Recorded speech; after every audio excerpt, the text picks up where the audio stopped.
فائدتها تأكيد النسبة وتحقيقها، ولذلك يتلقى بها القسم ويصدر بها الأجوبة وتذكر في معرض الشك.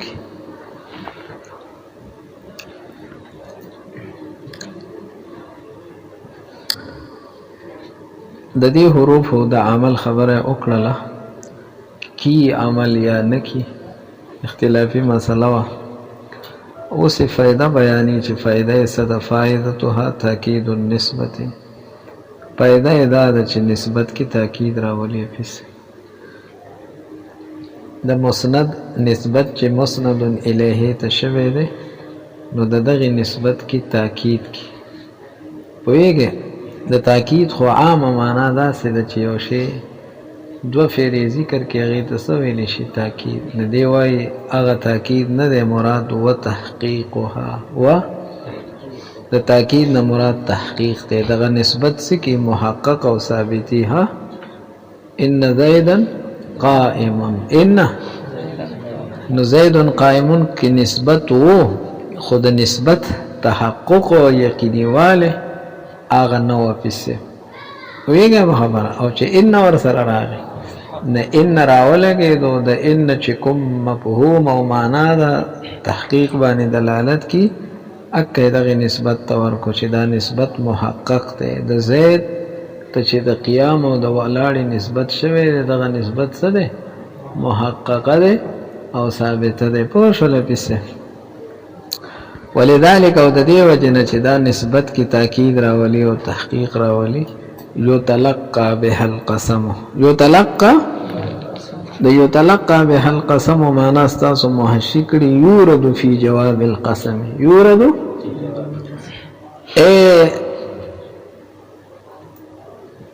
یتلقى بها یعنی د دې تلقی کولای کیږي د قسم سره. څه مطلب؟ د قسم په جواب کې راوړل کیږي. جواب قسم ته ګوره نه ان به کې راغلی، سبب کې راغلی. ولې پسې ځکه قسم هم د خبرې د تحقیق د لپاره راځي. نو کومه خبره باندې چې تا قسم خوړلی دی نه یو دی په قسم وخوړلو او بل دی په ان یا نور چې کوم د تاکید الفاظ دی هغه دی راوړو تحقیق او تحقق ته څه شوله اشاره پسې پوهېږم خبره باندې.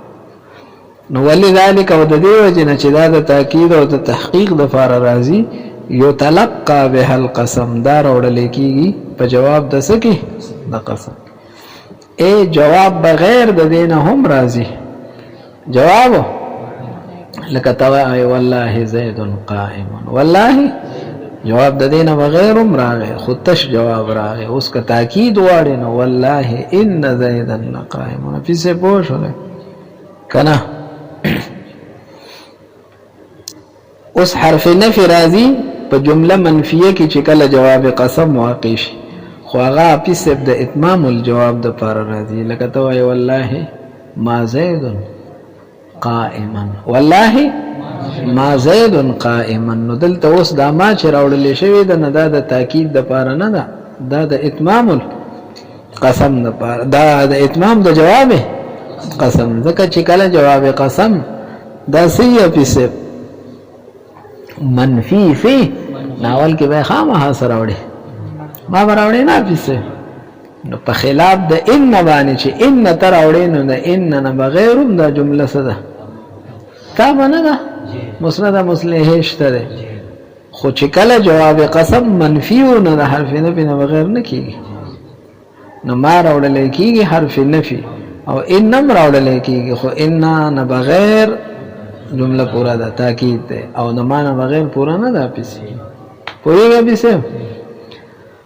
ویصدر بها الاجوبه او دا راوړلی کېږي د جوابونو په اول کې. حفیظ صاحب کوم جواب چې د سوال نه وروستو راشي د هغه جواب په اول او په صدر کې څه راځي؟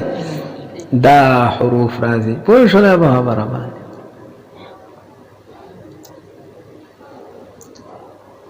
وتذكر بما او د دې له مثال وروستو راوړي. ها اپیسه پوهېږي ځکه سائل دی شکی اپیسه. ها سی نو د شک د ازالې لپاره مونږ حرف تاکید راوړو چې هغه شک یې څه شي زائل شي. تاسو پوه شئ په خبره باندې لکه ستانه یو کس تپوس کوي لکه هل زید قائم، زید ولاړ دی، نو ته ورته وایې ان زیدا، ان سره د هغه چې کوم سوال د وجې نه شک و هغه شک څه شولو وتذکر فی معرض الشک، او دا ذکر کولی کېږي په هغه ځای کې چې کوم د شک ځای کومو پوه شولې. ځکه سامع حفیظ صاحب هغه په داسې ځای کې د خلاف خیال کې ښه او د بل احتمال خیال کې، نو ته به څه راوړې ان به راوړې چې دا بل احتمال او دا خلاف وهم هغه لرې شي. حفیظ صاحب پوهېږه په خبره باندې وی د دې وجې نه ته به اینې دی لره چې دا به نور حسن سیوا کی چې کله خبر داسې خبر و حفیظ صاحب چې بعید ښکارېدلو، هغه خبر څه ښکارېدلو بعید ناشنا ښکارېدلو، نو هغه ځای کې ګوره هلته به خامخا ان راوړي او ان هلته حسن دی. ان الذین کفروا سواء کې وګوره حفیظ صاحب مونږ ووی چې د دې نه مخکې جمله د شرح الکتاب دپاره وه. څه دپاره وه؟ نو چې حفیظ صاحب یو سړي ته پته ولګېدله چې قرآن کامل کتاب دی ذالک الکتاب، یو سړي ته پته ولګېدله چې شک پکې نشته دی، یو سړي ته پته ولګېدله چې د هدایت په اعلی درجه کې دی که او دا پته ورته هم ولګېدله چې د دې مبلغ اور رسون کے هغه افصح العرب دی، پوهېږئ حفیظ صاحب والعجم دی. دې دې پورې پوه شولې. نو دا خبره اوس ډېره بعیده ده چې د داسې کتاب نه یو سړی انکار کوي. حفیظ د داسې کتاب نه یو سړی نه، الله تعالی فرمایي ان الذین کفروا، بېشکه هغه کسان چې کفر یې کړی، معنی د هغې دا کفر او دا انکار دا انتهایی مستبعد او بعید دی. ولې مخکې د قرآن شریف نه ته په څه خبره انکار کوې؟ تا ته پته ولګېدله کامل دی، شکونه پکې نشته، هدایت دی او رسونکی هم لوی شخصیت دی، بیا ته ولې کوې؟ نه ان یې راوړلو که نه څه ته اشاره شوله لرفع الاستبعاد. حفیظ صاحب دا استبعاد پورته کی چې دا بعید مګڼه، دا ښه قریب دی. پوهېږئ په خبره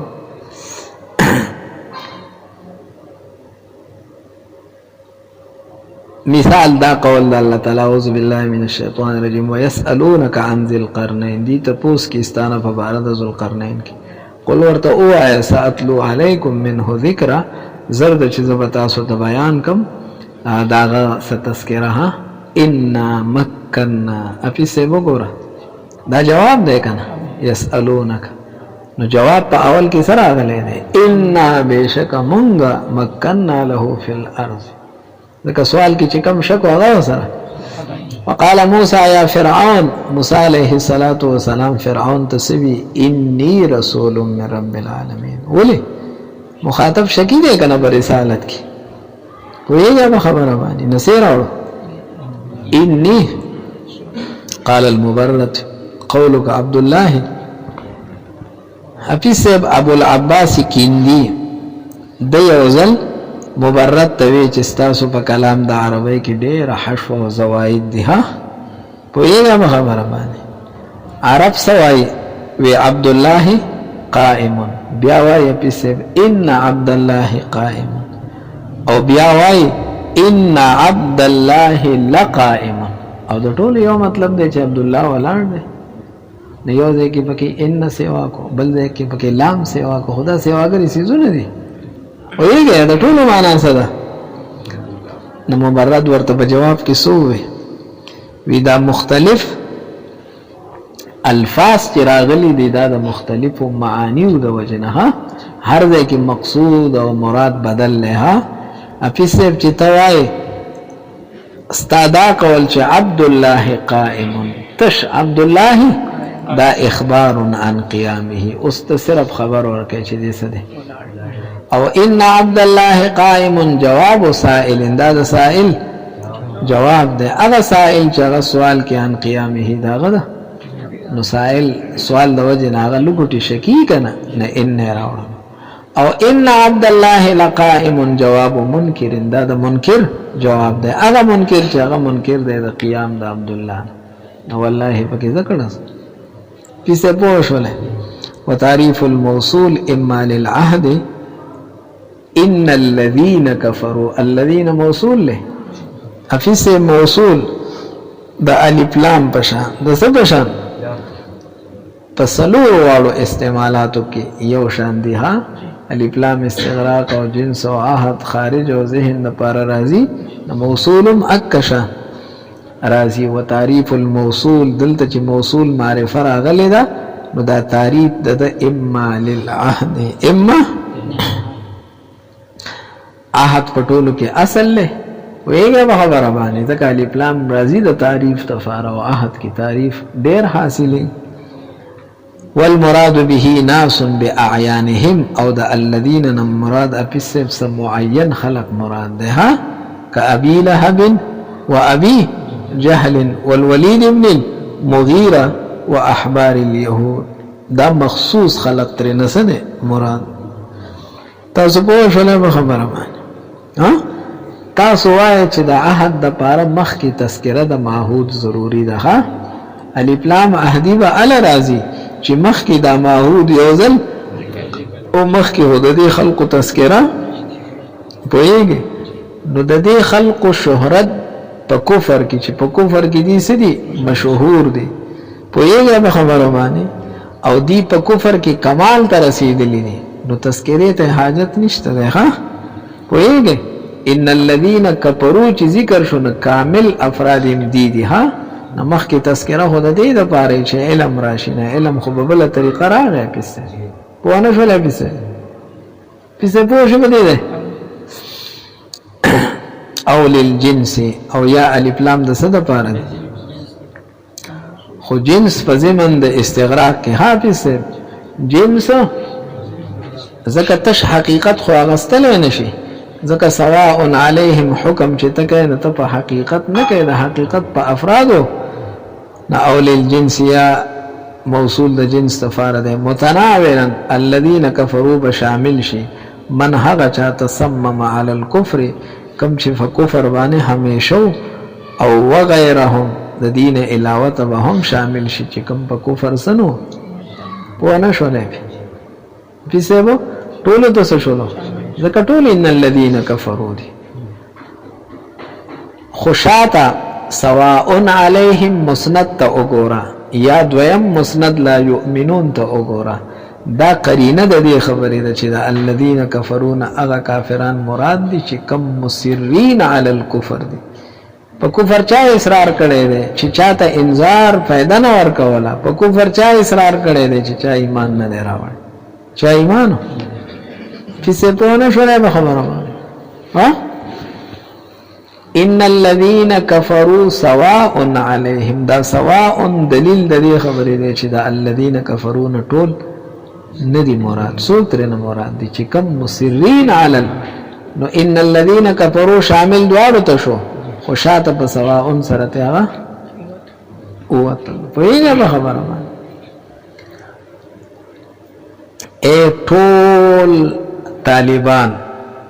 ټول طالبان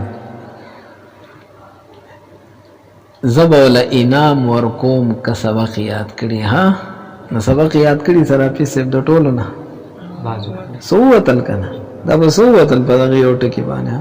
نه ان الذين كفروا کې ټول کافران راغل خو سواء سره ته کوم وتل چې کوم نه پخص عنهم پخص خاص کړلې شو د دین یعنی را او استلې شو غیر المصرین 50 سره بما فاغ مسند سره اسند الیه چې دی موصول ته سره غلې او هغه سواء دی ویګه سوا د چاته حق انذار او عدم انذار برابر دی چې کوم مصرین. کفر افیسب لغت کې چې کوم نه ستر النعمت نعمت پټول او دا اصل کې کفر دی افیسب په فتحې سره بزدره او فتحې سره چې کوم کفر دی هغه مطلق ستر ته ویل کېږي بس پټول. ها هر شی چې پټ او کفر ویل کېږي ستر نعمت. نو اصل کې کفر دی افیسب سو لیغیظ بهم الکفار. د کافر معنا چې موږ زمیدار کو نه هغه د څه نه دی، د کفر نه دی، د کفر نه. څه نه دی؟ کفر لغت کې مونږ وایي فټوالی ته وایي، نو کفر نه وایي، کفر فټوالی ته وایي. پوهېږې؟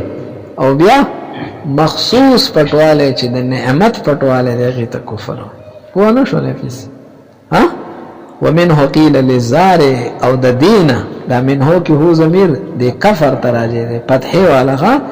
زاره او زمیدار ته څه وایي؟ کافر. ولې؟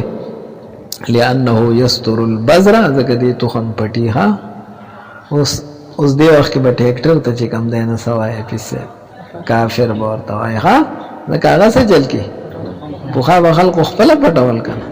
وللیل کافر، او شپې ته څه وایي پیسې کافر، ځکه شپه هم په خپلې تیارې سره ډېر خلک پټي که نه.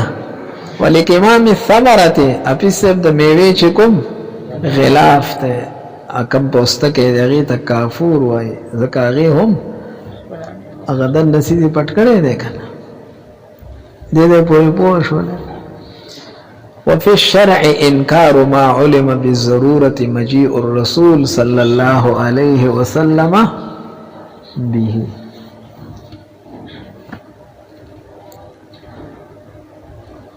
حفیظ صاحب د نبی علیه السلام چې په کومو خبرو باندې راتلل معلوم وي چې په دې خبرو نبی علیه السلام راتله کړي دي. پښتو کې کوم دین چې نبی علیه السلام راوړی دی او هغه معلوم به ضروره دی، په هغې کې حفیظ صاحب د یوې خبرې نه انکار چې دی نو دې ته څه ویلی شي؟ کفر. انکار د هغه څیز علم بالضروره چې هغه بالضروره معلوم وي.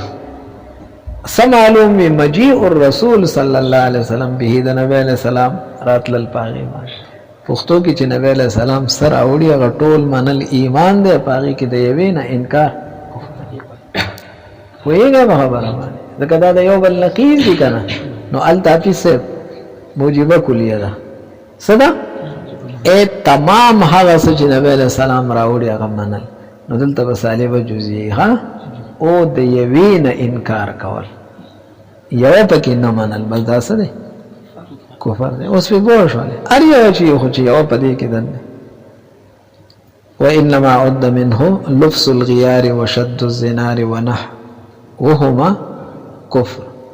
حفیظ صاحب یو سړی غیار استعمال کی. غیار دا د اهل ذمه یو مخصوص علامه ده. ها او دی دا نښه لیکلې ده حفیظ صاحب چې په دې خپلو کپړو باندې ناشنا ګیندې ووخي چې د هغې رنګ د کپړې د رنګ نسي جدای. پوهېږئ؟ دا اوس یو مخصوص لباس ګرځېدلی دی د چا؟ د اهل ذمه، د هندوانو. پوهېږئ حفیظ صاحب؟ یا زمونږ دلته زمونږ د علاقې د هندوان دي بنګړې په لاسي، او دا د دې مخصوص شعار دی، نښه ده که نه؟ او دغه رنګې چې کوم دی نو زینار حفیظ صاحب دا یو مخصوص امیل غونده کې دی. ها لکه تاسو ته ما دلته بنګړې یاد کو. نو دا ټول دې څیزونو ته ولې کفر ویلی؟ دا خو کفر نه دی، دې کې خو انکار منکار نشته دی، خو بس یو عمل دی. نافی صاحب بعضی څیزونه پټي زما او ستا په هغې باندې خبرداري نی. ها د شریعت مونږ او تاسو ته د هغې علامات مقرر کړل چې په دې څیزونو به پېژنې. نه ایمان عبارت ته تصدیق نه دی، هغه هم د زړه فعل دی، چا ته پته نه لګي. او کفر انکار او تکذیب ته وایي، هغه هم د زړه فعل دی، چا ته؟ پوهېږئ؟ نو د هغې دپاره علامات مقرر کړل. څه بار یو داسې څیز موجود شو چې هغې دننه په تصدیق دلالت کو جو مؤمن یې، که په تکذیب یې دلالت کو. نافي صاحب چې ته یو مخصوص لباس د هغې اغوندې، خو پته لګېږي چې دننه تا کې تکذیب دی، تصدیق شته نه. که تصدیق وی نو دا به تا نه استعمالو، نو دا کفر نه دی، خو دا دال خپله درته وایي. دې ته کفر وی لأنها تدل علی التکذیب، دا دلالت په څه باندې کې؟ فإن من صدق رسول الله صلی الله علیه وسلم، چا چې د نبی علیه السلام تصدیق وکړو، لا یشترع علیها ظاهرا، هغه په دې خبرو باندې ظاهرا جرأت نشي کولی. پوهېږئ؟ لا لأنها کفر فی انفسها، د دې وجې نه چې دا فی نفسها څه دي کفر دی. پوهېږئ؟ دا کفر نه دی، خو دا دال او د شریعت طریقه هم دا ده چې په داسې موقعو کې ظاهري څه نښې مقرر کړي چې هغه په دې څه وکړي د دې وجې نه اقرار هم د بعضو په نسبت باندې یو ظاهري نښه ده چې ووایي چې او ته مؤمن یې ښه هغه د خبره ښکاره شوله دنه خو موږ ته پته نه لګېده